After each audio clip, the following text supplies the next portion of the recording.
జగన్మోహన్ రెడ్డి గారి టైంలో ఇక్కడున్న టీఆర్ఎస్ గవర్నమెంట్ ఎన్నిసార్లు రెచ్చగొట్టినట్టుగా మళ్ళీ వీళ్ళు ఒకటే మళ్ళీ ఎన్నిసార్లు రెచ్చగొట్టినట్లుగా ప్రశాంత్ రెడ్డి గారు ఏమన్నారు, లంకలో ఉన్న వాళ్ళంతా రాక్షసులే, ఆంధ్రాలో ఉన్న వాళ్ళంతా ఇది అన్నారా?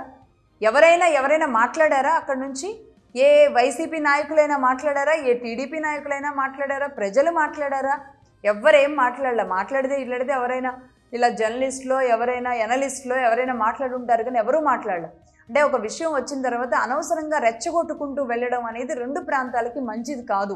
ఒకవేళ పవన్ కళ్యాణ్ గారు అన్న ఈ ఒక్క పదం ఖచ్చితంగా ఎదురుగా పాడైపోయిన కొబ్బరి చెట్లు ఇది తగిలినప్పుడు అది సస్యశ్యామలం గురించి పంట గురించి మాట్లాడుకున్నది ఆ రోజు తెలంగాణ వాళ్ళు మాట్లాడారు కాబట్టి వాళ్ళు అన్నారు. ఎవరు మాట్లాడారు?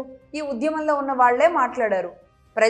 ప్రజలేమి ఇక్కడున్న ప్రజలు అక్కడున్న ప్రజలు అప్పుడు కొట్టుకోలేదు, ఇప్పుడు కొట్టుకోలేదు. అప్పుడు అక్కడ సత్సంబంధాలు ఉన్నాయి, ఇప్పుడు సత్సంబంధాలు ఉన్నాయి.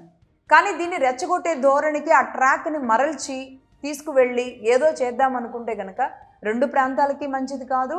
ఇక్కడ పవన్ కళ్యాణ్ గారు అభిమానులు ఉన్నారు, అసలు ఆస్తులు అమ్ముకొని వెళ్ళిపోండి, ఇక్కడ మీరు అవసరం లేదంటూ అనిరుద్ధ్ రెడ్డి గారు ఇంకాస్త అడుగు ముందుకేసి మాట్లాడుతున్న తీరు మాత్రం అది కరెక్ట్ కాదేమో.